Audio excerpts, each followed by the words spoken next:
नमस्कार, स्वागत है आपका सी न्यूज भारत में। मैं हूं आपके साथ वैष्णवी। वक्त हो चला है न्यूज बुलेटिन का। आज की इस बुलेटिन में हम बात करेंगे कि कहां पुलिस ने किया फ्लैग मार्च, कहां युवक की गई हत्या और साथ ही जानेंगे कि कश्यप समाज के लोगों का क्या है आरोप। तो चलिए इन खबरों पर विस्तार से करते हैं चर्चा। एटा के अबागढ़ थाना क्षेत्र में थाना प्रभारी विनोद ने सीआरपीएफ जवानों के साथ थाना क्षेत्र में शांति व्यवस्था बनाए रखने के लिए पैदल मार्च निकाला और क्षेत्र में किसी भी अराजक तत्व ने मतदान में व्यवधान डालने की कोशिश की तो सख्त कार्यवाही किए जाने की जानकारी देते नजर आए। एटा से सीनू संवाददाता राघवेंद्र अग्रिया की रिपोर्ट। सरकार चुनाव के दौरान इतनी मेहनत करती है और इतना पैदल चलकर गांव, कस्बे और शहर से लेकर खेत तक वोटरों से मुलाकात करने में कोई कोताही नहीं करती और जीत हासिल हुई नहीं कि उन गलियारियों को मुड़कर देखती भी नहीं। बता दें कि फतेहपुर जिले का सबसे लंबा रोड है जो 5 विधानसभा क्षेत्र से होकर जाता है, लेकिन इस रोड का और इस क्षेत्र का दुर्भाग्य है जो कि सबसे ज्यादा अयाज शाह विधानसभा से रोड बनती ही नहीं और चुनाव के समय गिट्टी और उसके ऊपर मिट्टी डालकर रोलर घुमा दिया जाता है। इस रोड फतेहपुर जिले के जहानाबाद से अमौली, जोनिया, बंधवा, ललौली, बहुआ, गाजीपुर, असोथर, विजयपुर, रक्षपालपुर, धाता और टेवा मंचनपुर को मिलाते हुए कानपुर से प्रयागराज को जोड़ने का काम करते हैं, लेकिन बहुआ से लेकर विजयपुर तक रोड ऐसी ही स्थिति में है। ये कौन सी जगह है भाई साहब? ये है जागेश्वर। हैं? जागेश्वर। ये देख रहे हैं कि आपका ये टेम्पो है? हाँ भाई। ये रोड पर जो है ये कैसे बिगड़ गया? चले आ रहे थे, गड्ढे में गाड़ी पर गई, कैंची टूट गई पूरी। तो ये रोड क्या इसी तरह की है क्या? पूरी ऐसे विजयपुर तक। विजयपुर तक? ये कहाँ से कहाँ रोड जाती है? ये गाजीपुर से विजयपुर तक। विजयपुर। ये कब से ऐसा है? ये हो गए कल से 2 साल 3। अच्छा, यहाँ कोई यहाँ के विधायक ने कभी ध्यान नहीं दिया? ध्यान देते हैं मगर ठेकेदार है ना, गद्दारी करते, बनवाते नहीं जल्दी। जी भाई साहब, कहाँ के रहने वाले हैं? हमारा सरकी बमारा। ये किस विधानसभा में आता है? साया विधानसभा। साया। ये देख रहे हैं ये रोड जो है, तो ये रोड बड़ा जर्जर है। इधर क्या कोई नेता वगैरह नहीं आते क्या? कोई नहीं, सब आते हैं चले जाते हैं। जी। देख सुन के यहाँ कोई ध्यान देने वाला नहीं है रोड के विषय में। जी। आज 2 साल से, आज कई साल से बेकार पड़ी है रोड। जी, जैसा कि ये विधायकी का चुनाव आ गया है, इस विषय में क्या कहोगे? ये आपके जो विधानसभा क्षेत्र में आ रहा है, उन विधायक को और सांसद को क्या कहेंगे आप? सांसद को, विधायक को यही कहेंगे कि रोड नहीं बनवा रहे हैं, बस अपना जेब भर रहे हैं, रोड नहीं बनवा रहे हैं। जी। साया विधानसभा में आता है ये। आता है जी। तो ये रोड बहुत खराब है। ये कब से ऐसे पड़ी है? ये जब से हमने होश संभाला है तब से ऐसे ही रोड। जी। उसके बाद यहाँ कई आए कि हम बनवाएंगे, कोई आज तक नहीं बनवा पाए। जी। विकास के नाम में वोट मांगते हैं, इस बार विकास के नाम में वोट नहीं मिलेगी, योगी मोदी के नाम पे वोट है फिर। जी। योगी मोदी को वोट देंगे, विकास गुप्ता को वोट नहीं देंगे। जी। अगर मान लीजिए बीजेपी से विकास गुप्ता आते हैं तब क्या करें? तब हम जाएंगे, वोट ही नहीं डालेंगे, नोटा का बटन दबाएंगे। जी। आपका शुभ नाम? रामेंद्र प्रताप सिंह।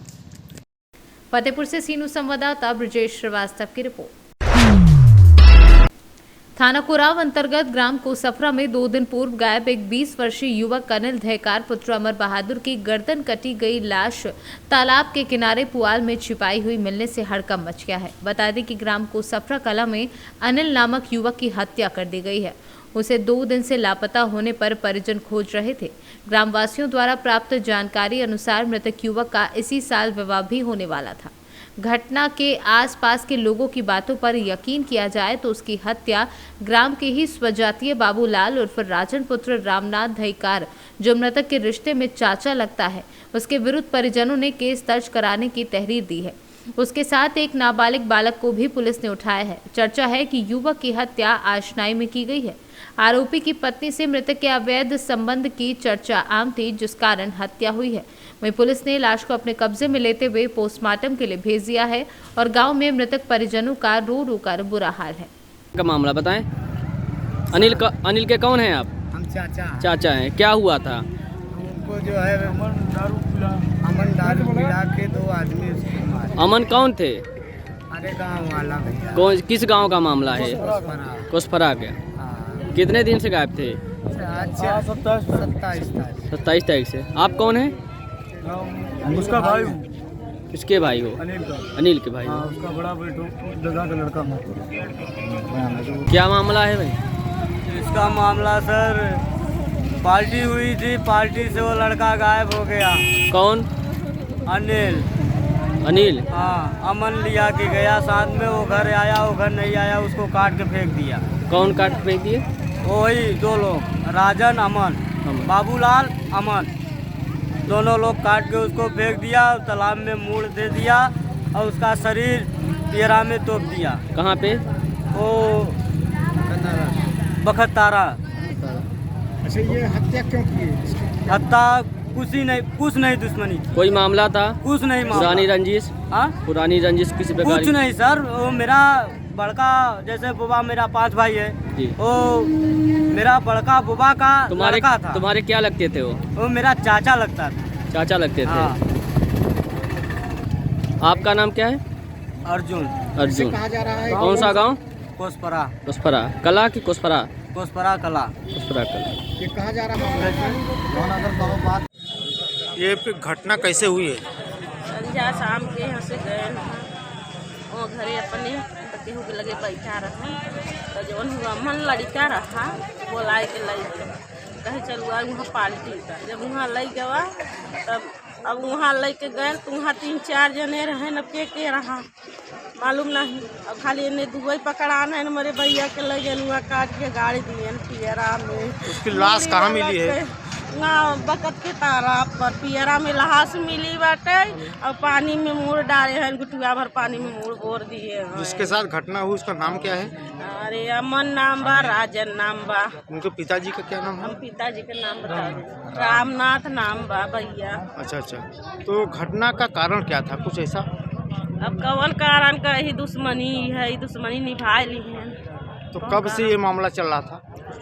पता नहीं मालूम, नहीं रहना भैया के तो बचा ही ले तो हम। तो आप कौन हैं उसके? हम उनकी मामी हैं। आपका नाम क्या है? शीला देवी। गाँव? प्रयागराज से सीनू संवाददाता अनिल कुमार मौर्य की रिपोर्ट। पृथ्वीपुर के राजापुर गांव में ट्रक और डंपर में जोरदार भिड़ंत हुई। ट्रक ड्राइवर की मौके पर ही मौत हो गई। पूरी घटना पृथ्वीपुर के राजापुर गांव के मध्यांचल ग्रामीण बैंक के पास की बताई जा रही है। पृथ्वीपुर से सीनू संवाददाता मनोज निराला की रिपोर्ट। शामली में सैकड़ों कश्यप समाज के लोगों ने एक पंचायत का आयोजन कर विरोध प्रदर्शन किया, जिसमें उन्होंने किसी भी प्रत्याशी को वोट न देकर नोटा का बटन दबाने का आह्वान किया। कश्यप समाज के लोगों का आरोप है कि किसी भी पार्टी ने नहीं किया उनका सम्मान। मनोज कश्यप, गांव लहरीपुर। मनोज जी, एक सभा की गई है यहाँ पर जिंजाना में, क्या वजह है, क्या पूरा मामला? ये हमारे समाज का जो शोषण हुआ है और हमारे समाज की राजनीतिक हिस्सेदारी, संवैधानिक हिस्सेदारी जो हमारे समाज वंचित है इन चीज़ों से, उसको लेकर के ये सभा की गई है। और इसमें हम सभी यहाँ पर समाज के जो भी मौजूदा लोग थे, उन सभी ने यह निर्णय लिया है कि हमारा समाज, जब हमें किसी राजनीतिक या राजनीतिक दल किसी ने भी हमें नहीं पूछा, तो हम भी इन लोगों को पूछना बंद कर देंगे और एक मुहिम चलाकर पूरे प्रदेश में समाज के सभी लोगों को जागृत करेंगे कि नोटा का बटन दबाए और अपनी पहचान कराए। क्या नाम है सर आपका? श्री मोर सिंह कश्यप, आम वाले गाँव। मोर सिंह जी, आज ये एक सभा की गई है ये कश्यप समाज की, क्या है पूरा मामला? जिन्होंने पूरा मामला है, ना तो कश्यप समाज को कोई अधिकार दिया जा रहा, पूरा अत्याचार किया जा रहा। इतना जनसंख्या होते हुए भी कहीं कोई नाम निशान, कोई किसी चीज़ का, कोई भी वो नहीं हक मिल रहा कहीं भी। ना कहीं आरक्षण का वादा करें, हर पार्टी जो है ठावे आरक्षण का मुद्दा हर साल और वोट ले ले। कश्यप समाज ने ये निर्णय लिया जिन्होंने के यहाँ सभा करके कि तब तक वोट नहीं देगा, तब तक कोई न्याय नहीं मिलता, तब तक नोटा दबाता रहेगा। ये निर्णय लिया गया यहाँ पर। तो नोटा दबाने से क्या आप सरकार से संतुष्ट नहीं है? क्या नहीं, सरकार से हम संतुष्ट नहीं है। क्या कमी लगी सरकार में? क्या सारी कमी सरकार में कमी आए सरकार में। हमें सब वादे करके झूठे, हिस्सादारी हमारी कहाँ दी सरकार ने? बताओ कितनी हिस्सादारी दी जितनी हमें जनसंख्या बल पे। कौन? सुरेश पाल कश्यप। सुरेश जी, आपके आवाज पे एक कार्यक्रम रखा गया है, एक सभा हुई कश्यप समाज की, क्या पूरा वजह, क्या कारण? कारण ये है, कोई भी पार्टी, भाजपा हो, सपा हो, बसपा हो, हमें कोई पूछती नहीं, ना हमें टिकट देती, ना हम आरक्षण देती। बीजेपी केंद्र में और प्रदेश में सरकार है, हमसे वादा करे था कि आरक्षण देगा, ना आरक्षण दिया और हमारे बहकावे और वोट ले लेना हमारे समाज को कोई टिकट दे रही, जबकि हम यहाँ उत्तर प्रदेश में 16% है और बाकी अदर बिरादरी कोई 3% है, कोई 4% है, इन पर राज कर रहा, हमारे पर राज कर रहा। अब ऐसा पर जो टोटल बच्चे लोग कश्यप के गाँवों में प्रोग्राम हमारे गाँवों में लगवा दे, हमारे समाज को बहका रहा। यो दबा कुचला समाज है, बहुत भोला समाज है और जैसे बहकावे ऐसे ही मुर्जा हमसे। क्या निर्णय लिया गया आज मीटिंग? आज में निर्णय लेगा, जब तक हमें कोई अधिकार या हमें आरक्षण नहीं देती तब तक हम वोट का बटन दबाएंगे और आरक्षण नहीं तो वोट नहीं। हमारी सरकार से क्या संतुष्ट नहीं है? सरकार ने इतना कार्य सरकार किया तो बिल्कुल संतुष्ट नहीं है, नहीं सरकार तो सुरक्षा ही दे रही है और कुछ नहीं दे रही, और तो बाकी सब लॉलीपॉप दे रही, बका रही हमें, और ना हमें कोई वो दे रही जिसका हमें। शामली से सीनू संवाददाता मोहम्मद इकरार की रिपोर्ट।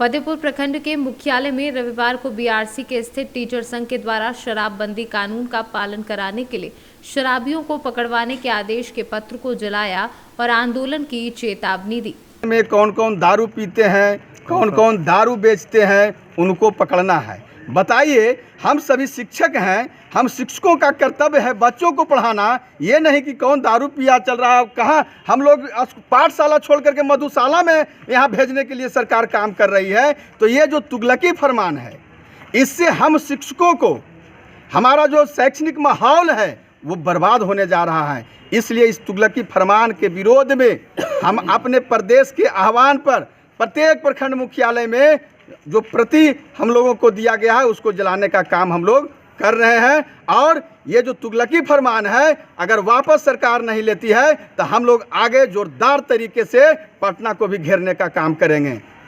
अपना परिचय दीजिए।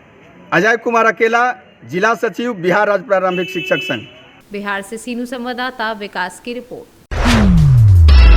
विगत कुछ दिन पूर्व परलकोट क्षेत्र में ओलावृष्टि ने जो कहर मचाया था, जनजीवन अस्त व्यस्त हो चुका था। धान फल प्रभारी के सामने मुसीबतें खड़ी हो गई हैं। दरअसल तूफान और ओलावृष्टि से धान खरीदी केंद्र में रखा धान को काफी ज्यादा नुकसान हुआ है।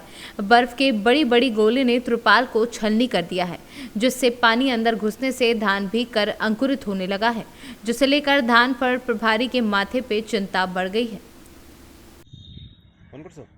क्या नाम है आपका? शंकर दास। कहाँ के रहने वाले? चांदीपुर पीढ़ी 36। तो कौन सा फाड़ी है? ये चांदीपुर फाड़ी है। क्या पद है आपका? फारपड़वाड़ी। फरफरवाड़ी। क्या समस्या है आपका? समस्या यह है कि उस दिन कुछ दिन पहले यहाँ पे बारिश हुआ जी। बारिश के साथ ओले गिरे काफ़ी बड़े बड़े जी। और मेरा जितना भी स्टेक लगा हुआ था 5 से समथिंग जी, सब स्टेक में हमने तालपत्री से ढका हुआ था और इतना बड़ा ओला गिरा, ओले के कारण पूरा तालपत्री छेद हो गए। छेद होने के कारण पूरा पानी अंदर घुस गया और जितना भी स्टेक लगा था उसके अंदर हर स्टेक में कम से कम 500-600 बोरी करके गया समथिंग। अब तक हमने 2000 बोरी 4000 बोरी निकाल चुका हूँ, जिसको हम अल्टी किया हूँ, फिर सुखाने के लिए धान दिया हूँ। इसमें काफ़ी सारे नुकसान हो गया, मेरा बोरा ख़राब हो गया और धान भी ख़राब हो गया। तो कोई क्या नाम है आपका? दिलीप विश्वास, 121 नंबर फाड़ी का प्रभारी। फरफरवाड़ी जी। तो ज़्यादातर देखा कि हर जगह ओलावृष्टि हुआ है, तो ओलावृष्टि में जैसे कि देख रहा है कि धान का जो हालत है बहुत ही गंभीर तरफ से बहुत ही ख़राब है। तो इस बारे में आपको क्या कहना है?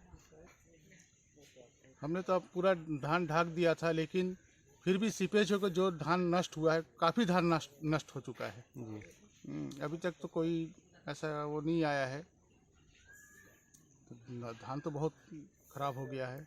तो इस बारे में कोई प्रशासन से कोई? छत्तीसगढ़ से सीनू संवाददाता शुभ पाइक की रिपोर्ट। बालूमाथ थाना पुलिस ने थाना क्षेत्र के बालूभांग ग्राम अंतर्गत पूर्णा पानी जंगल में अवैध रूप से लगाई गई लगभग 3 एकड़ भूमि में लगी फसल को नष्ट कर दिया है। वहीं आम जनों से उन्होंने कहा कि आप पोस्ते की लगी खेती के बारे में सूचना दें, आपके नाम और पता को गुप्त रखा जाएगा। इस अभियान में थाना प्रभारी धर्मेंद्र कुमार महतो के अलावा सहायक पुलिस निरीक्षक कुबेर साव, कैलाश बड़ा एवं बालूमाथ थाना के IRB तथा जिला पुलिस बल के जवानों ने सक्रिय भूमिका निभाई। झारखंड से सीनू संवाददाता मोहम्मद अरबाज की रिपोर्ट। लखीमपुर खीरी मोहम्मदी 144 विधानसभा से एक्शन पार्टी के राष्ट्रीय महासचिव अनुराग M सारथी ने चुनाव लड़ने के लिए जिला मुख्यालय पर पर्चा भरने के बाद प्रेस वार्ता के दौरान कहा कि क्षेत्र की जनता अपने मौजूदा विधायक से उकता गई है। क्षेत्रीय किसान, ब्राह्मण, बैकवर्ड, श्रवण व्यापारी, बेरोजगार सभी मौजूदा विधायक को हटाना चाहते हैं। सारथी ने ये भी कहा कि क्षेत्र के सभी गांव के लोगों को आवास, शौचालय, विधवा पेंशन में ब्लॉक स्तर पर व्याप्त घूसखोरी एवं उसे संरक्षण देने वाले सांसद विधायक से छुटकारा दिलाने के लिए ही मैंने 144 विधानसभा मोहम्मदी को अपनी कर्मभूमि चुनकर यहां से चुनाव लड़ने के लिए पर्चा भर दिया है। कल हमने मोहम्मदी विधानसभा से नामांकन किया है। मैं अनुराग सारथी मेरा नाम है और पुत्र रविंद्र मिश्रा। मित्र, मैं पत्रकार और जनता के हित की लगातार लड़ाई लड़ता चला आया हूँ। यहाँ विगत दिनों हमने पत्रकार और जनता के सम्मान के लिए यहाँ पर एक बड़ा धरना प्रदर्शन किया था, जिस धरना प्रदर्शन के बाद हमारे पत्रकार समाज, हमारे जनता के लिए, हित के लिए, क्योंकि एक यहाँ आपकी मोहम्मदी विधानसभा में एक पसगवा ब्लॉक पड़ता है, वहाँ का भ्रष्ट वीडियो जिसने पत्रकारों को दलाल, मक्कार कहने का काम किया था, उसको हटाने के लिए हम लोगों ने कई घंटे चक्के जाम किया। इस पे जिला प्रशासन ने उसको हटा भी दिया था, लेकिन यहाँ के नेताओं ने उसको संरक्षण देते हुए उसको फिर से पसगवा में लाने का काम किया है, जिससे पत्रकार समाज को पूरी तरीके से बेइज्जत करने का काम किया और पूरी तरीके से पत्रकार समाज को डेमोलाइज करने का काम किया है यहाँ के नेताओं ने, मौजूदा सरकार के नेताओं ने। और उनको संभालने के लिए, उनको सुधारने के लिए, क्योंकि उनको ये लगता है कि हमारे ऊपर कोई है ही नहीं, वो ये भूल गए कि पत्रकार सरकार बना सकते हैं, पत्रकार सरकार गिरा सकते हैं, ये भूल गए। और उनको संभालने के लिए, उन नेताओं को संभालने के लिए हम 144 से चुनाव लड़ने आए हैं। और मैं आपको ये भी लखीमपुर से सीनू संवाददाता अतुल मिश्रा की रिपोर्ट। कोरोना गाइडलाइन को ताक पर रखकर हो रही सभाएं, कलेक्टर एवं प्रदेश सरकार के आदेश की धज्जियां उड़ाई जा रही हैं। सीहोर जिले में लगातार बढ़ रहे कोरोना पॉजिटिव मरीजों के आंकड़े, उसके बावजूद मुख्यमंत्री की सभा में हजारों लोग इकट्ठा।